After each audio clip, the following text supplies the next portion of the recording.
बोलिए रासेश्वर भगवान जय हो। भागवत महापुराण जय हो। गुरुदेव भगवान जय। यहाँ सभी गोपियों को भगवान का सानिध्य प्राप्त हुआ है। बंधुओं,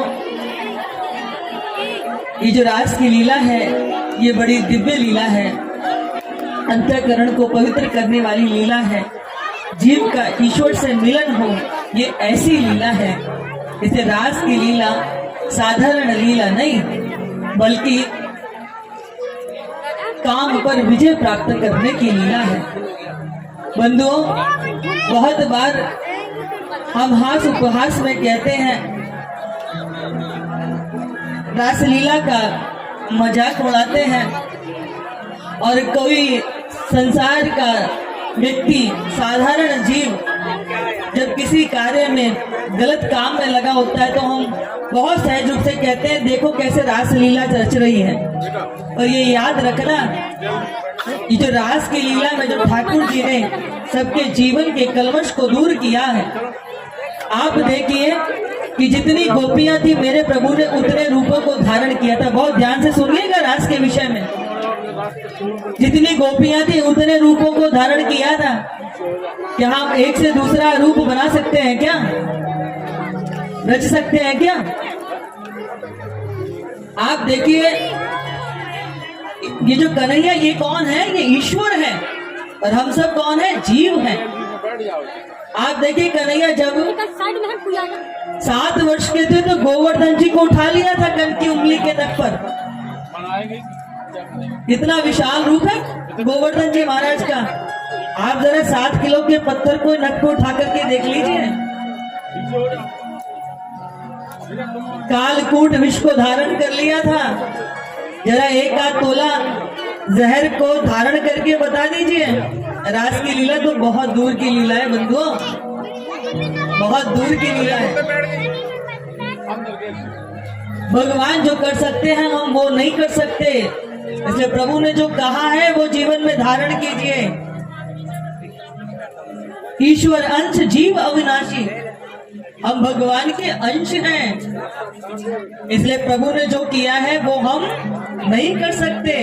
इसलिए भगवान का नाम लेकर के कि प्रभु ने ऐसा किया था तो हम ऐसा क्यों नहीं कर सकते? हाँ, ऐसा ही कहते हैं ना। तो भगवान ने जो किया है वो भी तो करो, फिर करके दिखाओ। 6 महीने में पूतना को मार दिया, अघासुर, बकासुर, धेनुकासुर, प्रलंबासुर। कालिया नाग के सर पर कैसे नृत्य किया था? छोटा मोटा सांप काट ले, प्राणों पे संकट बनाता है। इसलिए भगवान कृष्ण ने जो किया है वो करने युक्त नहीं है, वो तो उनकी लीलाएं हैं। उन्होंने जो कहा है वो धारण करने युक्त है। इधर नारद जी को लगा कि मेरे श्याम सुंदर तो ब्रजवासियों के प्रेम में ये भूल ही गए कि वो यहाँ क्यों आए हैं। कंस का आतंक नित्य प्रतिदिन बढ़ता ही जा रहा है। तो नारद ने क्या किया कि नारद जी सीधे मथुरा पहुंच गए। और आज जब नारद जी मथुरा पहुंचे तो कंस के राजमहल में पहुंचे हैं। कंस ने देखा कि नारद जी आए हैं तो बड़े प्रेम से आदर उसे उनका आतिथ्य स्वागत सत्कार किया। उनको दिव्य आसन पर बिठाया। कहा, महाराज आज धन्य करने के लिए कैसे पधारे? बोले, मुझे नहीं पता। तुम अपने शत्रुओं को मारते क्यों नहीं हो? उनका काम तमाम क्यों नहीं करते हो?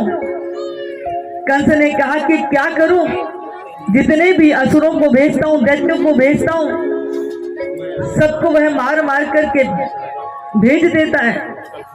इतनी बार प्रयास किया लेकिन एक बार भी सफल नहीं हो पाया। जितने भी अपने गणों को भेजा सबको उन्होंने मार करके भेज दिया। क्या करूं? नारद जी ने कहा, अरे आपके पास भगवान शिव का दिया हुआ धनुष है, आप उस शिव धनुष की पूजा करने के लिए विराट यज्ञ करो, मेला लगाओ, और उस मेले में इतने सारी दुनिया देखने के लिए आई होगी। उस मेले में तुम कृष्ण और बलराम को भी निमंत्रण दो, और सारे लोग तो मेले में लगे हुए होंगे। उसी कोलाहल और हल्ले में, शोर में पता भी नहीं चलेगा, उनको धोखे से दोनों को तुम मार देना। और देखो, मुझे नहीं पता, ये काम परसों हो जाना चाहिए। कंस बोले, महाराज आपने इतनी अच्छी युक्ति सुझाई, अब तो कार्य हो ही जाएगा। इधर नारद जी सीधे पहुंच गए मेरे प्रभु कन्हैया के पास। कन्हैया दाऊ भैया के साथ गैया चरा करके लौट करके आ रहे थे। मार्ग में नारद जी को देखा, आपस में एक दूसरे से अभिवादन हुआ है।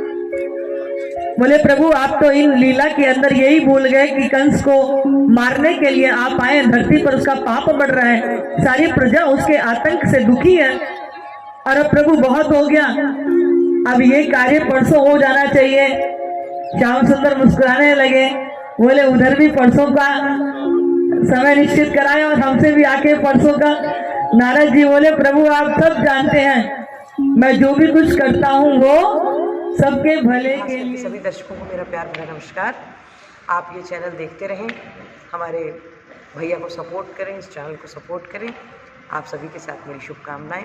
बहुत अच्छा लगा खजुराहो आकर, और जितना हो सके इससे ज़्यादा सब्सक्राइब कीजिए।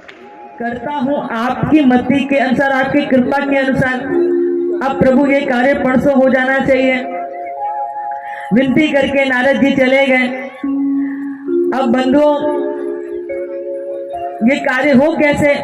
तो नारद जी ने कंस को बताया था कि जो अक्रूर जी हैं, ये कन्हैया और बलराम के काका लगते हैं रिश्ते में। कंस ने उसी दिन रात को अक्रूर जी को बुलाया और भगवान शिव के धनुष की पूजन करने का पूरा विधान बता दिया, और बोले कि आप उस यज्ञ में कृष्ण और बलराम को भी लेकर के आओ। अक्रूर जी तो बड़े प्रसन्न हुए कि चलो भैया, यह दुष्ट के बुद्धि में परिवर्तन भयो। पर थोड़ी देर के बाद में दुष्ट की दुष्टता सामने प्रकट हो ही गई कि सारे लोग तो यज्ञ में लगे हुए होंगे, मेले में लगे हुए होंगे, मौका देख करके धोखे से हम कृष्ण और बलराम का काम पूर्ण कर देंगे। जैसे ही अक्रूर जी ने ये सुना, पैरों की धरती सरक गई। बोला, दुष्ट तो दुष्ट ही रहेगा, कितना भी हो जाए, लेकिन वो अपनी दुष्टता का परित्याग नहीं करता। कंस ने कहा कि तुम लेने जाओगे कि नहीं जाओगे? अगर तुम नहीं लेने जाओगे तो तुम्हें अंजाम पता होना चाहिए। अक्रूर बोले, ये तो दुष्ट है, इसके हाथों से मरने से तो अच्छा है कम से कम श्याम सुंदर के दर्शन करने का सौभाग्य तो मिलेगा। और जिन्होंने इतने सारे दैत्यों का उद्धार किया है, तो अब लगता है कि इसके उद्धार का भी समय निश्चित आ गया। अक्रूर जी रथ तैयार करके निकल गए हैं कृष्ण और बलराम को लेने के लिए। बंधुओं, थोड़ी ही दूरी पर वृंदावन है, लेकिन सुबह के निकले और हृदय में सुंदर सुंदर भाव आने लगे कि आज जगत के नियंता का दर्शन करूंगा। कैसे दिखते होंगे, आज मुझे उनकी चरण सानिध्य प्राप्त होगी। अनेक प्रकार के विचार मन में आने लगे, और ऐसी भाव समाधि में वो खोए कि घोड़े कहीं के कहीं जो है वो चरने के लिए चल दिए। जब सुधी आई तो लंबा समय व्यतीत हो चुका था। अक्रूर जी ने अपने आप को संभाला है, अपने भाव विचारों पर अंकुश किया और वो चल दिए। सभी दर्शकों को मेरा प्यार भरा नमस्कार। आप ये चैनल देखते रहें, हमारे भैया को सपोर्ट करें, इस चैनल को सपोर्ट करें। आप सभी के साथ मेरी शुभकामनाएं। बहुत अच्छा लगा खजुराहो आकर, और जितना हो सके इससे ज़्यादा सब्सक्राइब कीजिए। इस समय गोधूली बेला थी। श्याम सुंदर बलराम दाऊ भैया के साथ गौचारण करके लौट रहे थे। मार्ग में अक्रूर जी से भेंट हुई तो प्रणाम किया है दोनों भाइयों ने। कन्हैया ने कहा, आप तो जानते हैं कि मामा कंस ने हमें किस लिए आपको लेने के लिए भेजा है, पर ये बात आप भूल करके भी मेरे सखाओं से, नंद बाबा यशोदा मैया से मत बताइएगा। अक्रूर जी के साथ दोनों भैया घर पहुंचे और बंधुओं पहले कहते थे कि अतिथि बड़े देव जो है भाग्यों से आता है घर में। अतिथि देवो भवा, देवता के समान, भगवान के समान उसकी सेवा की जाती थी। बड़े प्रसन्न हुए, चरण धुलाए, आसन पर बिठाया, भोजन ग्रहण कराया, आपस में एक दूसरे से कुशल क्षेम पूछी तो पता चला कि महाराज कंस मथुरा में बड़ा सुंदर शिव का दिए हुए धनुष का पूजन करवा रहे हैं। और चूंकि कृष्ण बलराम ने इतने सारे असुरों का वध किया, इसलिए महाराज उनको सम्मानित करना चाहते हैं, पुरस्कार देना चाहते हैं, इसलिए महाराज कंस ने स्वतः मुझे उनको लेने के लिए भेजा है। कृष्ण और बलराम तो बड़े प्रसन्न हो गए, अच्छा महाराज ने हमको लेने के लिए भेजा है। आज तक मथुरा नगरी कभी देखी ना है भैया, बड़ी सुनी है, बहुत ही सुंदर है। जैसे मैया ने सुना कि कृष्ण और बलराम मथुरा जाएंगे, मैया सबको भोजन करा करके भोजन करवे बैठी थी कि अभी हाथ में पहलो कोर ही लियो कि हाथ थे वो कोर छूट गया। जब तक कन्हैया गैया चरा करके लौट करके ना आ जाए करे मैया कि पलक पावड़े द्वार की देरी पे धरे रह करे कि अब आ तो होगो, अब आ तो होगो। बार बार छत पे चढ़ के देखी, दिख ना रोए, आ ना रोए, कहाँ है कहाँ है। और जब कन्हैया आ जाए तो फिर मैया की हृदय में शांति आई करी। कन्हैया मैं तो को कहीं ना जाने दूंगी। अक्रूर जी से बोली कि अगर गाय को मेरे प्राण चाहिए तो मैं हंसते हंसते अपने प्राण दे दूंगी, पर मेरे लाला को, मेरे हृदय धन को मोते दूर करने की बात कोई मत करियो। कन्हैया बोले, बाबा देख ले मैया, हमको कहूं ना जाने दे मैं, अब हम इतने बड़े है गए, हम भी तो कहीं जानो चाहे, हम भी तो दुनिया देखना चाहे। मैया को समझा ना बाबा, हमें भी मथुरा नगरी देखनी है।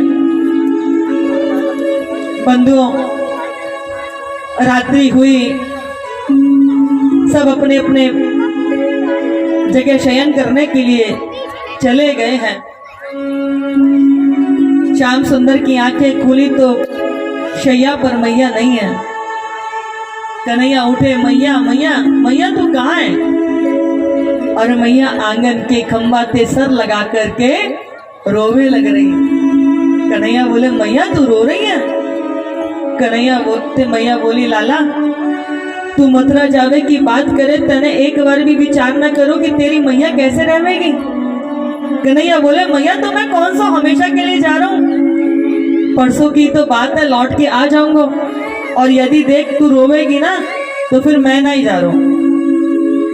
मैया ने अपने आप को धीरज दे लियो कि परसों की तो बात है, कान्हा लौट करके आ जाएगा मेरो, और यदि मैं रोऊंगी तो फिर या को मन भारी हैवेगो और ये जाना पावेगो, तो या जब ये खुश ना रहेगो तो मैं वैसे खुश ना रह पाऊंगी। मैया ने अपने आंसू पोंछ लिए और कन्हैया मैया को लेके गयो और मैया के साथ जाके सो गए। कन्हैया ने अक्रूर जी को पहले ही समझा दिया था कि ग्वाल बालों को, सखियों को, गोपियों को पता चले बातें पहले ही, भोर की बेला में ही हम मथुरा निकल चलेंगे। और नंद बाबा ने कह दियो कि बाबा हम अक्रूर जी के साथ चले जाएंगे, तुम बाद में मेरे सखाओं को लेकर के आ जाइए। बंधुओं पूरे नगरी में चर्चा फैल गई कि अक्रूर जी श्याम सुंदर को, दाऊ भैया को लेने के लिए आए हैं। जैसे ही द्वार खोलो, सब द्वार पर ग्वाल बाल सखा खड़े हैं, गोपियां खड़ी हैं। वाह कन्हैया, चुपचाप अकेले निकल जाना चाह रहे। कन्हैया ये कछु बोले, उनसे पहले पहले बोल बोल करके अपने आप ही की ये बोलने ही ना देना पड़े। अरे तू कौन सा हमेशा के लिए जा रहा हूँ, परसों की तो बात है, लौट के आ जाऊंगा। महाराज कंस ने हमें निमंत्रण दे के बुलाया हुआ है, हमारे लिए बड़ी गौरव की बात है। जैसे ही भगवान शिव को यज्ञ पूरा हो जाएगा तो तैसे लौट के आ जाएंगे। सारी गोपियां बोले परसों कौन ने देखी है, सब भूमि पे लेट गई।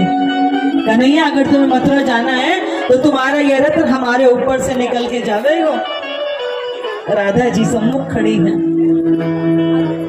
कन्हैया ने हाथ जोड़ लिए,